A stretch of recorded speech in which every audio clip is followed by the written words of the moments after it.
Vote কি মানে আমানত। এটা যখন টাকার কাছে বিক্রি হয়ে যায় সে টাকা হারাম। হারাম কাজ করবেন না, হারামের মধ্যে কখনো আরাম নাই। মোমবাতি প্রতীক, একটি মায়ার প্রতীক। সনাতন ধর্মী থেকে শুরু করে, চা শ্রমিক থেকে শুরু করে, আপনি আশ্চর্য হবেন যদি আমার সাথে যদি আপনি চ্যালেঞ্জ করতে চান। দেখবেন আমি যেই কোনো গ্রামে যাব, আমার বৃদ্ধা বনিতা যারা আছে এবং বয়স্ক যারা আছে তাদেরকে এক পাশে রাখবো। আর যেই রাস্তা দিয়ে যায় সেই রাস্তা দিয়ে ছোট্ট বাচ্চাগুলা ক্ষেতের আইল সড়কের কোনায় কানায় দিয়া দৌড়তে দৌড়তে বাড়ি থেকে বেরিয়ে আসে, বলে মোমবাতি মোমবাতি মোমবাতি।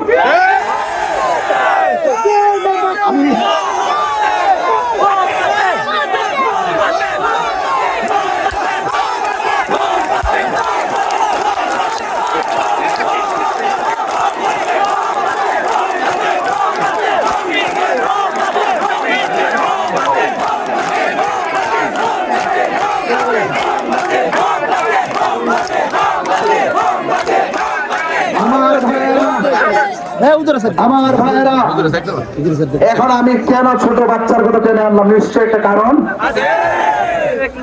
আপনি যেই রাজনীতি করেন না কেন, আপনি সারা জীবন যেই পার্টি করেন না কেন, আপনার মাসুম বাচ্চা যখন মোমবাতি মোমবাতি কয় বলে বলে রাস্তায় লিফলেট নিয়ে নিয়ে বুকের মধ্যে লিফলেট লাগে মোমবাতি মোমবাতি বলে, আপনার বাবা হিসাবে উচিত এই ছোট বাচ্চার মনের ভাষা বুঝে মোমবাতি প্রতীককে বেছে নেওয়া। আমি একবার বলেছি মোমবাতি প্রতীকটি প্রেমে পরিণত হয়েছে, মোমবাতি প্রতীকটি ভালোবাসায় পরিণত হয়েছে। আপনার মাসুম বাচ্চার ম্যান্ডেট বুঝুন, মাসুম বাচ্চা যখন মোমবাতি মোমবাতি বলে অন্তত তার আকাঙ্ক্ষার তার কথার মূল্যায়ন করুন। আমার ভাইয়েরা, কেন নির্বাচনে এসেছি? আমরা সমাজের কল্যাণে কাজ করতে দায়িত্বহীন ভাবে আমরা সদা সর্বদা সচেষ্ট আছি। আজকে যে এইভাবে বাংলাদেশে খুন গুম রাহাজানি ছিনতাই চুরি ডাকাতি যেইভাবে দিব্যি মানুষকে খুন করে মব ভায়োলেন্সের মাধ্যমে মানুষের জীবন ব্যবস্থাকে অস্থির করে তুলছে, অসহনীয় করে তুলছে, ঠিক ওই মুহূর্তে সবাই শুধু যার যার রাজনৈতিক প্রতিহিংসায় যখন ব্যস্ত, তখন এই বাংলাদেশ ইসলামী ফ্রন্ট মোমবাতি প্রতীকে আপনাদের মাঝে নির্বাচনে অংশগ্রহণ করে সকলের মনের ভিতরে স্বস্তি দিতে ব্যস্ত হয়ে পড়েছে। আমরা স্বস্তি চাই, আমরা শান্তি চাই, আমরা নিরাপদ জীবন ব্যবস্থা চাই। চাই কি চাই না বলুন ভাইরা আমার। এখানে দাঁড়িয়েছি, জীবনে কখনো কি এভাবে দাঁড়িয়ে ভোট চাইছি? আমার সুন্নি ভাইরা, শান্তি প্রিয় জনতা, সবাইকে বলি এবার সিদ্ধান্তে ভুল করবেন না। এবার সিদ্ধান্ত নিবেন দেশ রক্ষার জন্য, এবার সিদ্ধান্ত নিবেন দেশের মানুষকে নিরাপদ ব্যবস্থা করে দেওয়ার জন্য। এবারের সিদ্ধান্ত কখনো ভুল করবেন না। চা শ্রমিকদের কষ্টের কথা সবাই তো বলে, বুকে হাত দিয়ে বলুন 55টা বছর চলে গেল, সেই 155 75 70 টাকা কি হয় বলুন আপনি? মোবাইলের তো কিছু হয় না, মোবাইল খরচ হয় না, তা জামা কাপড় করবে কিভাবে? ওদের চেহারা দিকে তাকালে বড় কষ্ট হয়, ওদের চেহারা দিকে তাকালে বড় মনে হয়। আপনি বলতে পারেন যে আপনার ভোট দেওয়ার জন্য মনে হয় আমি আপনাকে খুশি করতে কথা বলছি। না না, অসম্ভব। আপনাকে খুশি করার জন্য কিংবা ভোট পাওয়ার জন্য নয়। আমি বলতে চাই চা শ্রমিকদের সাথে এই বাংলাদেশের প্রত্যেকটা সময় যে অর্থনৈতিক বৈষম্য সৃষ্টি করা হয়েছে, সেই বৈষম্যের দেয়াল ভেঙে দিয়ে চা শ্রমিকদের টেকসই জীবন ব্যবস্থা নিশ্চিত করতে হবে। যদি আপনার আমার প্রতি বিশ্বাস থাকে, আপনি পালিয়ে দেখুন, দেখেন কি করতে পারি। রাস্তাঘাট অনেক জায়গায় আমি ঘুরেছি, আমার কোমরে ব্যথা বলেন, পিঠের ব্যথা বলেন, অনলাইনে সব দেখেন আপনারা। আমি মোটরসাইকেলে 6 ঘন্টা 7 ঘন্টা করছি। এখানে বাচ্চা ভাই আছে, আরো যারা আছে, তারা দেখছেন আমি কিভাবে করছি। কিভাবে যে ধুলায় দূষিত হয়েছে, আমার কাছে আমার কষ্ট লাগে নাই। যখন দেখি চা শ্রমিকরা দৈনিক এই রাস্তা দিয়ে আসা যাওয়া করে, মেহনতি মানুষগুলো আসা যাওয়া করে, হাজার কষ্টটাও আমার কাছে কিছু মনে হয় না। কেন জানেন? আমি তো চলছি একদিন, তারা চলে প্রতিদিন। তারা প্রতিদিন কষ্ট করে। এক বছরে বলছে আমার একটা হাত নাই, বড় কষ্টে আছি। একটু সামনে গিয়ে যখন দেখলো আরেকজনের 2টা হাত নাই, তখন সে বলে আমি ভালো আছি। বুঝতে পেরেছেন? এই জন্য আপনাদের কাছে আমার অনুরোধ থাকবে, আসন্ন ত্রয়োদশ জাতীয় সংসদ নির্বাচনে ইনশাআল্লাহ আপনারা মোমবাতি প্রতীকে ভোট দিবেন এবং আপনাদের খেদমতে এতটুকু আরজ করব, নির্বাচনে অনেক নিয়ম কানুন আছে। আমাদের এজেন্ট যারা হবে, এজেন্টদেরকে বলবো আপনারা সময়ের আগে কেন্দ্রে যাবেন, 1 ঘন্টা আগে যাবেন। আগে গিয়ে সেখানে প্রবেশ করে প্রথম কোনো কাগজে সিগনেচার করবেন না। ভোট গণনা হওয়ার পর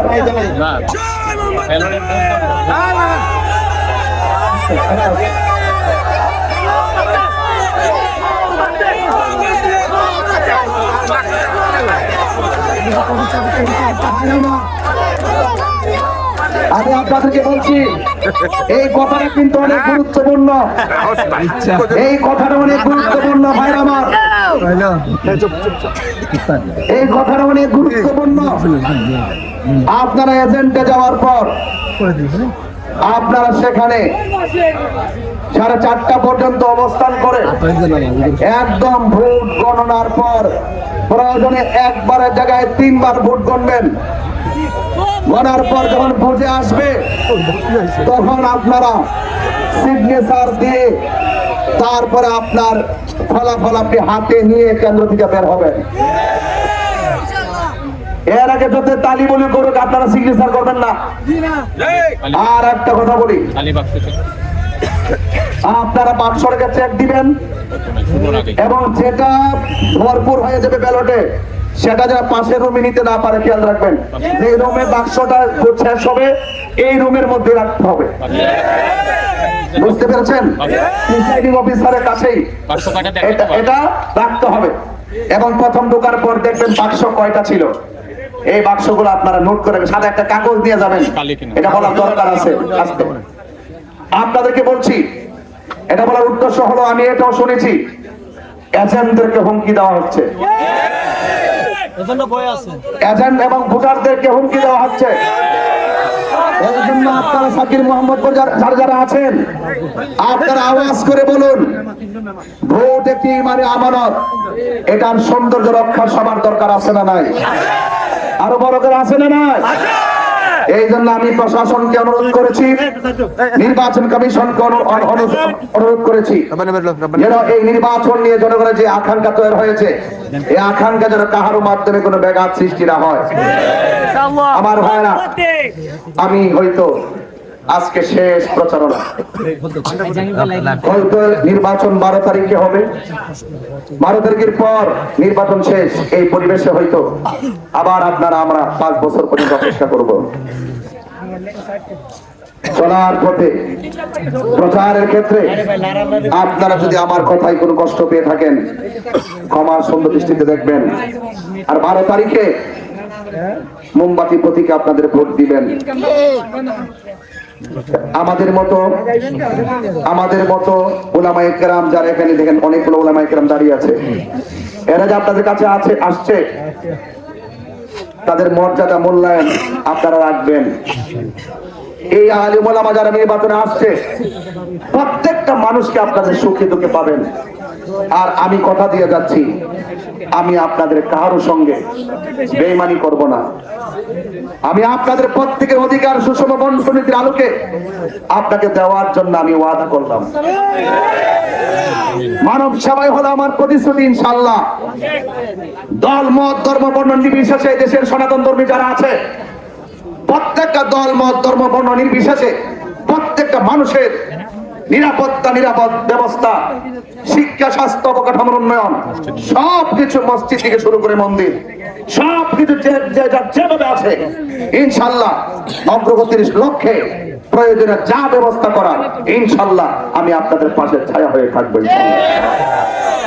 আপনারা অনেক দূর থেকে এসেছেন, আবার অনেক বাড়িতে যেন নিরাপদভাবে ফিরে যেতে পারেন। আপনাদের সবার জন্য আমার দোয়া রইল, আপনারা আমার জন্য দোয়া করবেন।